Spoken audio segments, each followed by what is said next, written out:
Bom dia, boa tarde, boa noite. Esse Podlu, ele foi feito especialmente para os alunos do Colégio Tiradentes da Polícia Militar da unidade de Betim, e ele está relacionado ao capítulo 1 do livro didático de biologia, e ele fala sobre o estudo da vida. Então, quando a gente fala sobre o estudo da vida, a gente começa sempre esse entendimento a partir dos micro-organismos, porque é a partir dessas estruturas microscópicas que a gente consegue entender algumas estruturas de necessidade à sobrevivência. Então, as formas de vida que começaram a se agregar de uma forma bem meticulosa, elas acabam nos mostrando como acontece esse entendimento da evolução dos seres vivos. E aí, o que é vida? A vida não tem um conceito específico, um significado concreto, e nem um conceito específico, mas a gente tem uma quantidade de reflexões ao entorno dessa palavra, tanto que é o principal conceito que leva à estrutura da biologia. E aí, quando a gente fala desse processo da vida, e como a gente começa sempre com esses micro-organismos, é importante então entender por que um vírus ele não seria um ser vivo. Então, existe ainda uma grande discussão sobre eles serem ou não serem seres vivos, mas porque eles apresentam algumas características únicas. Então, o vírus, ele apresenta um material genético, que é algo muito importante para a vida, ele possui metabolismo, mas esse metabolismo, ele, né, na verdade, ele fica inativo quando ele não está dentro de uma célula. Então, o vírus, ele é acelular. Portanto, essa é uma das principais condições dele estar fora da árvore da vida, mas ele ainda assim apresenta uma alta capacidade de reproduzir-se. Então, ele acaba tendo uma característica única de ser parasita intracelular obrigatório, porque o seu processo metabólico só funciona dentro de outra célula. E aí, quando a gente fala das características de um ser vivo em relação até mesmo aos vírus, algumas estruturas permitem que a gente consiga entender quais são essas estruturas. E aí, o vírus, ele acaba não conseguindo ampliar ou abranger cada uma dessas características que a gente fala da vida. Então, quando a gente fala de composição química, a gente tem dois tipos de processos. As substâncias que são orgânicas e as inorgânicas dentro dessa composição química que é mais complexa. E aí, das substâncias inorgânicas, a gente tem a principal substância da vida, que é a água, e outra que são sais minerais. Das substâncias orgânicas, a gente tem uma grande quantidade de polímeros que se organizam em relação ao conjunto de monômeros que formam essas estruturas com enormes cadeias, principalmente baseando-se na ligação do carbono. Outra característica do ser vivo é a presença de células. Então, quer dizer que a célula é uma das condições mais importantes em relação ao ser vivo. E essa célula ela pode ser de dois tipos, uma célula procariótica e uma célula eucariótica. Uma célula procariótica é aquela onde o material genético está disperso no citoplasma. Ela acontece, por exemplo, com as estruturas bacterianas. Agora, uma estrutura eucariótica é quando um organismo ele apresenta a estrutura nuclear. Então, uma membrana envolve o material genético, permitindo que aconteça uma separação, tanto do material genético quanto das outras organelas da célula. Nessa estrutura eucariótica, a gente tem a célula animal e a célula vegetal. Outra situação é o processo metabólico, onde a gente divide esse processo metabólico em catabolismo e anabolismo. O catabolismo é a destruição da estrutura do processo metabólico. Já o anabolismo é construção de moléculas. E aí, quando eu considero o processo catabólico e eu for relacionar isso com alguma organela, eu posso relacionar esse processo catabólico com uma mitocôndria, que ela faz a quebra da molécula de glicose para produzir ATP. Mas ainda assim, ela ainda vai ter um processo metabólico dentro do seu organismo.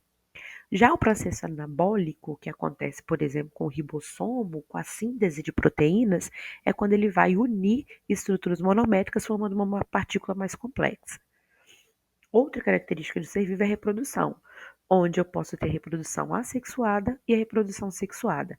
Assexuada, eu não tenho uma variabilidade genética porque o indivíduo formado é praticamente um clone daquele indivíduo que iniciou-se. Posso ter algumas pequenas variações, mas na maioria das vezes essa estrutura forma-se clones. Então é um processo de divisão binária, cisparidade, bipartição, ou então outros processos como brotamento, fragmentação. E esse processo, então, acontece com estruturas mais simples em relação à quantidade celular. Já a reprodução sexuada, ela necessita da produção de gametas. E antes dessa produção de gametas, a gente tem o processo da meiose, onde vai ocorrer a divisão da metade do número de cromossomos de um organismo. Portanto, esse processo garante, então, a variabilidade genética da estrutura celular.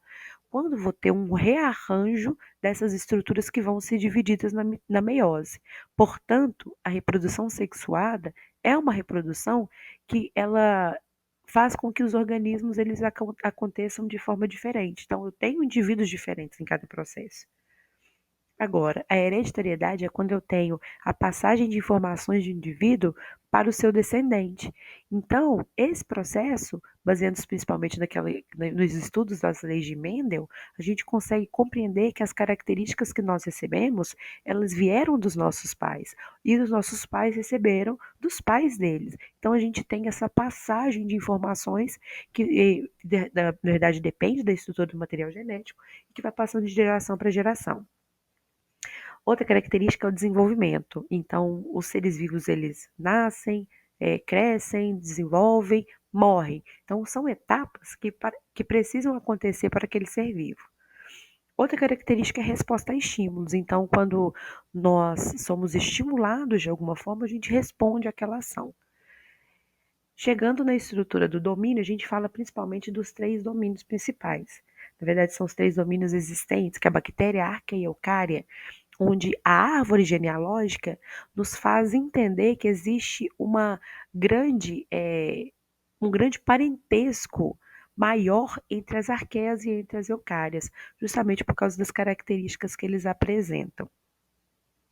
E aí, dentro do nível de organização dos seres vivos, a gente tem aquela sequência básica: átomo, molécula, organela, célula, tecido, órgão, sistema, organismo, e aí a gente pode continuar até chegar no processo da biosfera, que aí depois de organismo, eu tenho conjuntos de organismo, que é a população, conjuntos de populações diferentes, que é a comunidade, aí eu tenho a relação tanto da comunidade quanto dos fatores abióticos, que é o ecossistema, e aí eu tenho a variação de ecossistemas diferentes, que são os biomas, e o conjunto de todos esses biomas, que é a biosfera.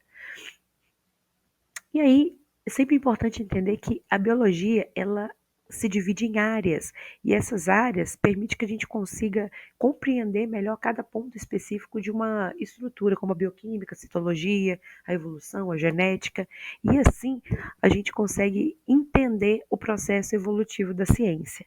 E aí, quando a gente fala desse processo, a gente chega principalmente na estrutura do método científico, onde o método científico ele é dividido em várias etapas. E essas etapas, elas começam, é claro, como um problema e uma questão, onde o indivíduo começa a observar um fato que ele precisa resolver. E essa resolução, inicialmente, ela vem com uma hipótese. Ele tenta responder uma pergunta de acordo com aquilo que ele acredita que possa ser verdade. A partir disso, ele vai ter que experimentar aquela hipótese para ele comprovar que essa hipótese ela pode ser de uma forma mais concreta realizada daquilo que ele tinha imaginado, e ele coleta esses dados. Coletando esses dados, ele consegue analisar todos aqueles resultados e ele consegue entender. Tanto que é sempre importante, até mesmo na ciência, os resultados negativos, porque esses resultados negativos nos dão um parâmetro para a gente poder fazer o comparativo de outro processo. E aí entra também dentro da experimentação o grupo controle, que é aquele grupo onde eu não vou interferir uma estrutura de um experimento para eu poder observar se aquela estrutura da minha hipótese ela pode ser validada junto a essa experimentação. E depois da análise de resultados, a gente chega à nossa conclusão final, que pode ou não corroborar com as hipóteses que a gente construiu inicialmente. Então, até mais.